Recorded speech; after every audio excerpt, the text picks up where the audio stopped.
Alors, qu'est-ce que c'est la syntropie?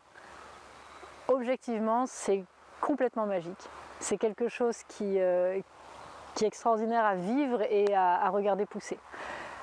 D'abord, c'est la compréhension profonde des processus qui sous-tendent le vivant et le dynamisme vers l'abondance. Et une fois qu'on a compris ça, l'application sur le terrain, ça va se traduire par une très grande densification des plantations, ça va se traduire par énormément de biomasse qui pousse in situ sur le lieu même, que l'on va tailler d'une certaine manière et qui va venir nourrir le sol, créer des microclimats sur la parcelle et créer ce qu'on va appeler des sauts du chat, c'est-à-dire un démarrage exponentiel de la vie du sol, de la pousse aérienne. C'est l'accélération vers des systèmes d'abondance. On peut produire à peu près tout ce qu'on veut en syntropie, quels que soient nos objectifs, on peut les adapter. On peut produire du potager, du maraîchage, des petits fruits, des arbres, des vergers, des jardins forêts, du bois de chauffage.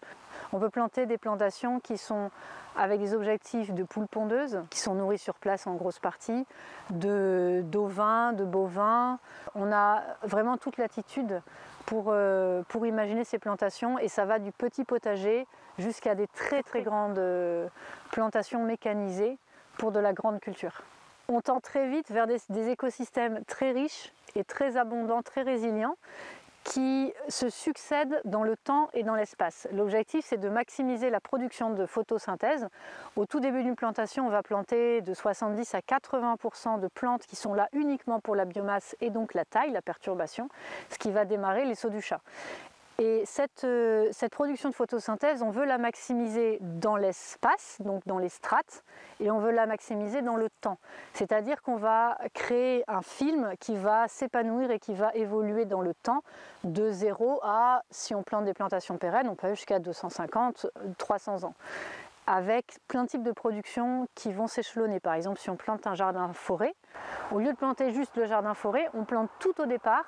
On va planter ce qui va pousser dans 6 mois, 2 ans, 6 ans, 20 ans, 250 ans en même temps.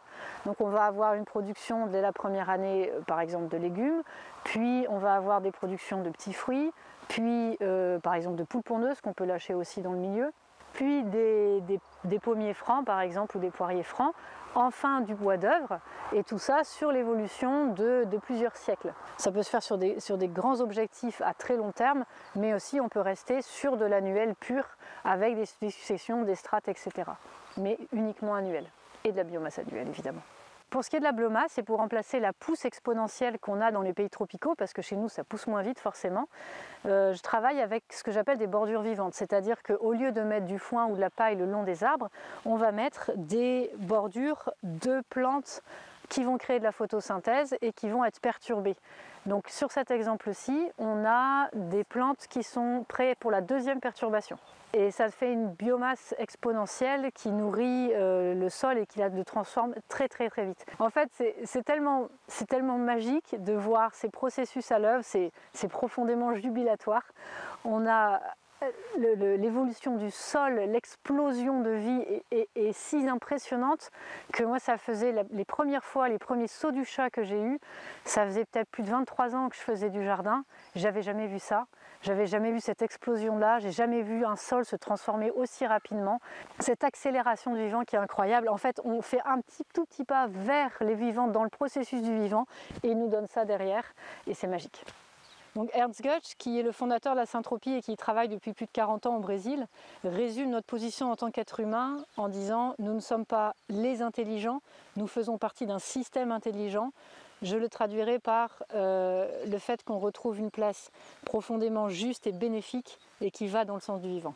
Au Brésil, les 500 hectares que Ernst Götz a repris, qui s'appelait la ferme échappée du désert, qui est dans un état déplorable, est devenue la forêt atlantique brésilienne la plus riche en biodiversité de la totalité du Brésil. Les ruisseaux coulent toute l'année, le microclimat de la région a changé et le sol a une richesse absolument incroyable. Un des exemples, c'est un potager de 100 mètres carrés que j'ai démarré il y a 4 ans, qui a démarré sur le pire des sols que j'avais, donc du gravat de chantier, une dizaine de centimètres d'argile pure et du chien-dent par-dessus, donc le rêve de tout jardinier. Au bout de 5 mois, On rentrait dans une jungle avec une production énorme. Tous les légumes, les patates, les oignons, les courgettes, les poivrons, tout était... Il y avait vraiment une abondance de production énorme. On rentrait à la machette pour tailler la biomasse, puisque en juillet c'était magnifique, c'était vert, c'était superbe. Et en août, on avait encore des tournesols de 4,50 m de haut, c'est-à-dire 1,50 m de plus que les mêmes tournesols qui n'étaient pas dans un milieu syntropique. Et il restait un tournesol sur 50 de départ, et les centaines de maïs qui avaient été semés au départ étaient déjà coupés pour la biomasse. C'est-à-dire qu'à la mi-août, je pouvais ramasser mes derniers haricots verts à la mi-ombre à 2 h d'après-midi. Et le sol a été complètement transformé en 7 mois, il était méconnaissable. L'argile n'avait pas disparu bien entendu, mais il y avait beaucoup plus de matière organique, le sol devenait granuleux, il se commençait à sentir bon le champignon et il était très très vivant. Cette parcelle a créé directement un microclimat, c'est-à-dire que quand on rentrait dedans, on sentait la différence de chaleur, donc il faisait beaucoup plus frais. Et l'humidité, on sentait l'odeur de l'humidité et de toute la biomasse en train de se décomposer au sol. C'est assez impressionnant au départ. Ici, nous sommes sur la mini Syntropic Forest, qui est un espace de 42 m², avec en production principale 8 arbres fruitiers, 30 petits fruits et 15 arbustes à baies comestibles, comme le ragouminier ici. C'est un espace qui a pour but d'être complètement autonome en biomasse. À partir de la plantation, il n'y a aucun apport extérieur. Donc pour les bordures vivantes, qui sont des plantes qui sont destinées à être perturbées, coupées et ramenées au sol pour faire de la biomasse, il y a 60 pieds de consoude, 60 pieds de mélisse, 60 pieds de sauge, des centaines de boutures qui sont taillées ici pour l'hiver, de saule, de l'Onicera fragrantissima, de Buddleia sungold, etc. Il y a aussi 5 pieds d'artichaut, il y a pas mal de choses. Et tout ça est taillé jusqu'à 6 fois par an. Il faut savoir qu'ici, on n'a arrosé qu'une seule fois depuis le départ, une seule fois par an uniquement, et tout était vert et magnifique. Et le plus impressionnant, c'est que grâce à la perturbation et à la taille, les plantations principales ont poussé 2 fois plus vite en moyenne que les mêmes en plein champ avec de la paille et des arrosages plus réguliers. Donc l'effet de la taille et de la perturbation, ça donne des informations via les racines et les mycorhizes pour donner des pousses plus impressionnantes et donner l'information, il faut que ça pousse à toutes les plantes. Cette expérimentation-là, c'était aussi pour pouvoir proposer une sorte de mini forêt syntropique de fond de jardin, parce que 45 m², c'est pas beaucoup, mais on a déjà des très bonnes productions là-dessus. Alors dans les productions de potagères, version petit potager, on peut avoir, ça c'est une expérimentation de tortue abeille. Donc une tortue, qu'est-ce que c'est? C'est en fait une manière un peu plus poétique de dire qu'on travaille en bloc.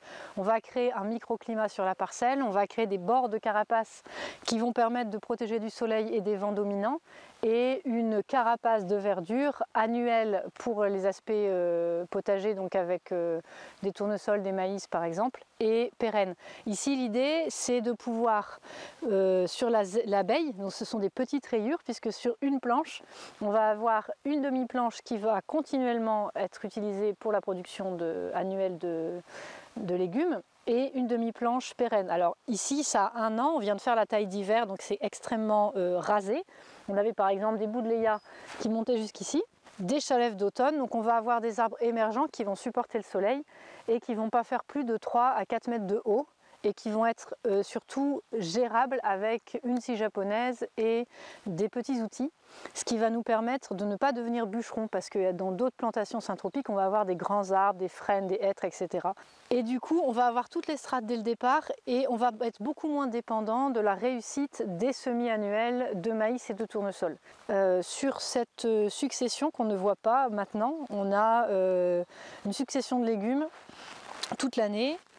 On a de la production de petits fruits, de baies, d'arbustes à baies comestibles. On a des fruitiers aussi, et on est autonome sur chaque ligne en biomasse. Aujourd'hui, je ne veux pas aller plus loin que je prends ma biomasse à gauche et je la pose à droite. C'est le maximum de difficulté que j'accepte. C'est plus de brouette, il n'y a plus rien. Bon, un petit peu de foin là, juste pour protéger les semis d'épinards du début. L'été, dès la première année, on a des carapaces de verdure annuelles, et très très vite ça va être le ligneux qui va prendre le relais. Dans les exemples de potager, on peut avoir notamment ce que j'ai appelé la zèbre. C'est une tortue toujours avec des bords de carapace adaptés à l'orientation et une carapace végétale. L'idée ici, c'est que ce soit les carapaces ligneuses qui prennent le pas avec une planche annuelle, une planche pérenne, une planche annuelle, une planche pérenne, etc. On peut aussi avoir une planche pérenne, 3 planches annuelles. C'est toujours une histoire de zébrure. Ici, on a déjà coupé les Buddleia. L'idée, c'est qu'on a des productions de fruits, de petits fruits, d'émergents et donc de biomasse ligneuse et de biomasse azotée suffisantes pour toutes les lignes, y compris les lignes annuelles. C'est une technique de plantation qui peut être utilisée à plein d'échelles et on peut avoir comme objectif de faire en permanence du potager, comme on peut avoir pour objectif final de faire un jardin-forêt qui aura donné dès la première année. Tous les objectifs sont possibles en fait. Il faut juste adapter les plantations aux objectifs.